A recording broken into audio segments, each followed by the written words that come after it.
Hi, everyone. Welcome back to another edition of the Stronger Together podcast with ACSI. I'm Josh Horton. Hope you had a great Christmas and New Year's. Well, we got one segment on the podcast today. It's just a full-form interview, essentially, with Simon Jeynes. He's a co-founder, executive director at Christian School Management. The reason I sat down initially with Simon was because he's one of the keynote speakers at the Catalyst Conference in Lancaster, Pennsylvania. Catalyst is a great conference focusing more on the business side of Christian education, focuses on operations, finance, HR, that sort of thing. So that's initially what we talked about. We started to get into a lot of the other things he discusses commonly in the Christian education sphere. Why do parents keep their kids or take their kids out of a particular Christian school, and cultural shifts within and without of Christian education overall. And so we'll get into some of those nuggets along the way in this conversation. But the first thing I'll ask him is just about what he'll speak on at the Catalyst Conference in Pennsylvania. Yeah, thank you. It's appreciate being with you today. It's an incredibly important topic because what we assume to be true in the 20th century is not true in the 21st century. And so the things and the practices that we had in the 20th century, going up to maybe 2010, maybe even 2015, were really good. Um, some were not, but overall, we did an okay job.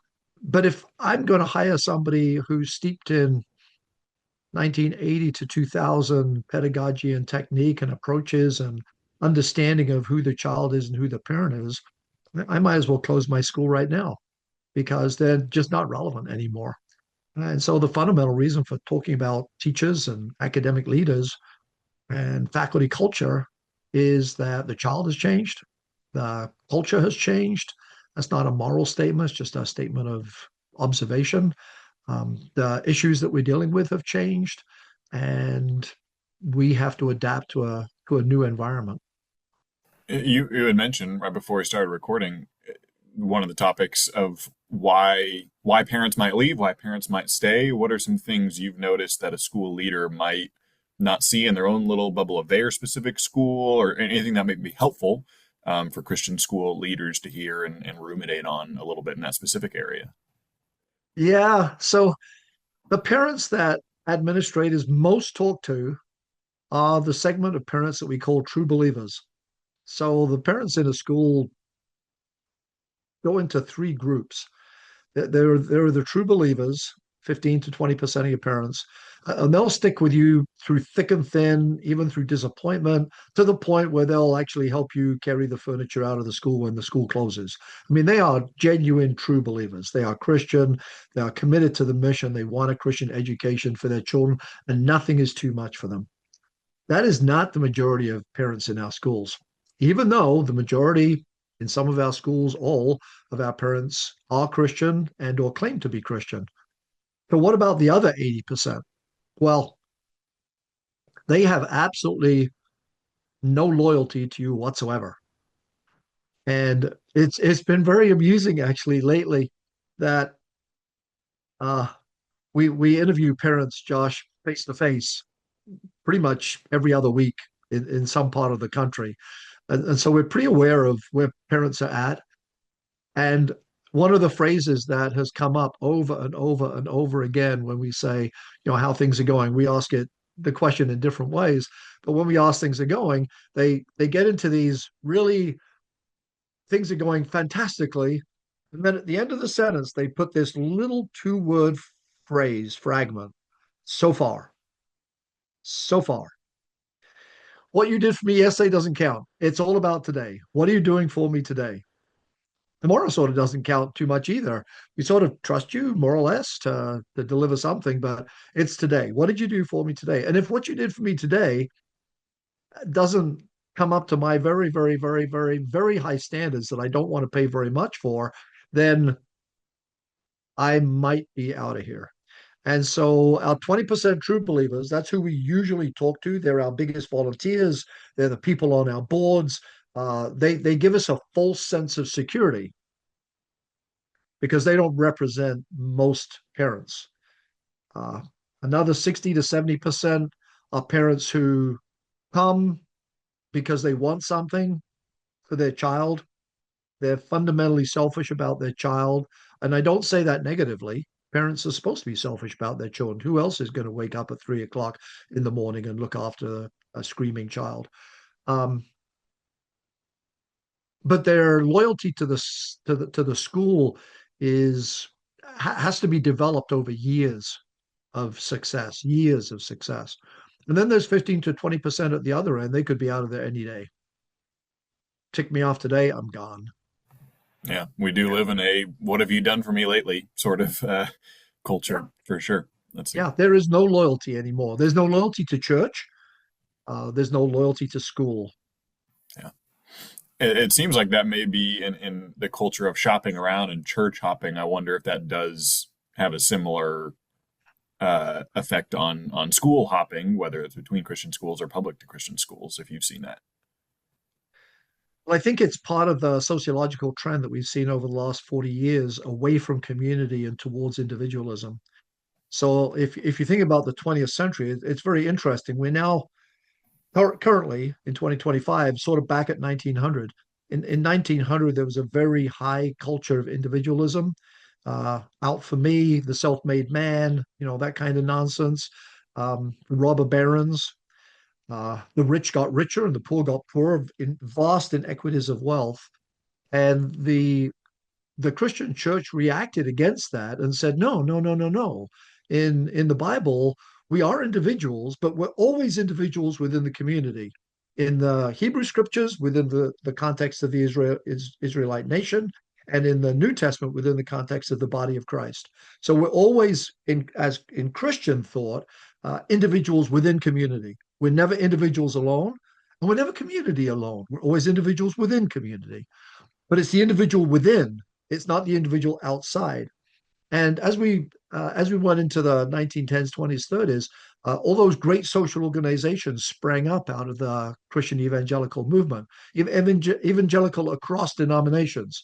So you get the Knights of Columbus in the Catholic Church, you get the Boy Scout movement, you get the Rotary clubs, you get the all of these incredible social organizations, which were set up to help those who society had left behind, government had left behind, corporations had left behind, to serve the poor, to serve the lowly, to serve the underprivileged, to serve those who had been forgotten by everybody else. And we get to the 1950s, which is the time of greatest social equality, income equality, and community. And it sort of swung to a point where people felt stifled. And that's what you get the great feminist movement coming out of in the 60s, the civil rights movement coming more strongly out of that sense of we need to look after particular groups of people. Um, and as we've progressed, if that's the right word, towards 2025, all our great social organizations are decaying. They're all run by boomers. And when those boomers are dead, uh, the question is whether those organizations will survive. Our church is decaying because we no longer need to go to church. I'm an individual. I have my own personal relationship with God. We're really starting to question that. It's all about the personal relationship with God. And you go, really? Really? I think historically it's much bigger than that. It's not about individualism and just about, of course, we have a personal relationship with Jesus, but it's much bigger than that. And if that's all it is, then why do I need to go to church? And so 30% of Christians now don't believe they need to go to church. When we do surveys of parents in Christian schools, all of whom have signed on the dotted line, the statements of faith and, oh, yeah, we're going to do that. 28% of them are quite clear that they never ever go to church, never ever go to church, not just once a month or Christmas. They never go to church. And you go, wow, that's really interesting. So we're back at that time. I really think it's back. It's retrograde. We've gone back to 1900. It's time of incredible individualism. This time of incredible social inequality, and those things, of course, now become part of the sociological fabric within which a Christian school operates.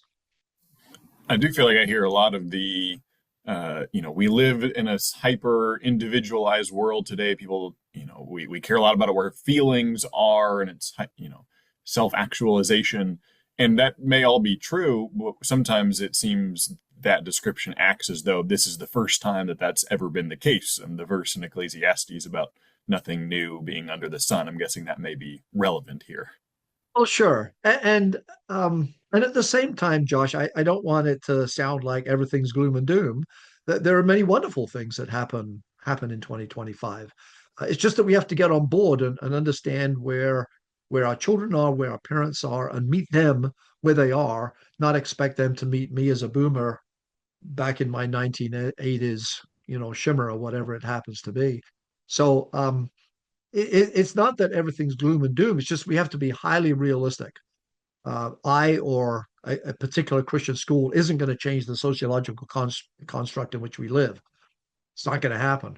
But within that, we can say at this school, we're going to be a community, not a family. We're not families in our schools. We're communities. And what does that mean? What does that look like? What is a community? How do we bind people together into the body? How do we break bread together in a Eucharistic fashion? Whether you're a Protestant or Catholic, whether you're sacramental or not, but nonetheless a Eucharistic, a Thanksgiving kind of fashion. How do we? I'll give you an example. Recently at a school, and it became very apparent in our conversations that every time parents came to the school had its hand out. There were fundraisers for this, fundraisers for that, fundraisers for something else. And CSM, we said, can we create a relationship that's not about dollars? Like, is that possible? They said, well, how? We said, well, let's get rid of all the fundraisers. Let's get rid of all the fees. If it costs $8,000, then say it costs $8,000. Don't pretend it's $6,000 and then tack on $2,000 worth of fees. That's really irritating. I want to know up front. Be respectful to me. I'm an adult. I have an annual budget. I don't have a day-to-day budget, and I need to know up front what it costs. Just tell me, and then I'll whine and complain, but then I'll pay it. This is the same thing with fundraising. Just ask me once. I'm not going to give you more because you asked me 20 times and you're just going to get more irritated. That's not community. And so even in our Christian schools, we sometimes turn everything into transaction as opposed to into biblical relationship. And Jesus' high priestly prayer about let them be one, even as you and I are one, the Father and the Son. That that's what we should be striving for. And we're not going to do that at the end of a fundraiser. That's a good point. Let's close coming back to Catalyst and just what people can get if they're there in Lancaster or want to join a future Catalyst. It's a cool event, just being very specific to particular job titles within Christian education. So why should people be excited for that event in Pennsylvania and conferences like it? Oh, what a great opportunity to come together with your peers, hear somebody who has something worthwhile to say, and then talk about it and think about it in relationship to your own school. That's just a gift. And the one in December, I'm the one who has something worthwhile to say, if I can be so bold. And what we want to talk about is in a, in a in a hyper competitive marketplace where the price of teachers is going up. What does that mean to us in schools? How can we utilize the best? How can we get the best? How can we retain the best? Not because we actually, in quotation marks, care about the teacher, but because it's good for the child. We know that the top quintile of teachers takes children literally 3 years, where the bottom quintile of teachers takes them 1 year. So it's worthwhile thinking about the quality of our teachers. Who have we got? How do we get that top quintile, and or how do we move that? Maybe not the bottom quintile. It'd be nice not to hire those, but maybe the third or fourth quintile. How do we move them up? How do we get them better so that we can assist children? It's all about children. So that's what December is about. How do we impact those people who have the closest relationship with children, and how do we lead those teachers in that kind of relationship? I hope you found that conversation helpful and thoughtful. Obviously, Simon has put a lot of thought into these things, and my thanks to him for joining me on this episode. Thanks to you for tuning in. Hope you can follow all four of the ACSI podcasts, Student Leadership and Learning, Grafted Together, and The Flourishing Journey, all of which have their own scope and their own specificity, but all are hopefully very helpful to you in your Christian education walk. Until next time, for everyone at ACSI, I'm Josh Warden. Thanks for tuning in to the Stronger Together podcast.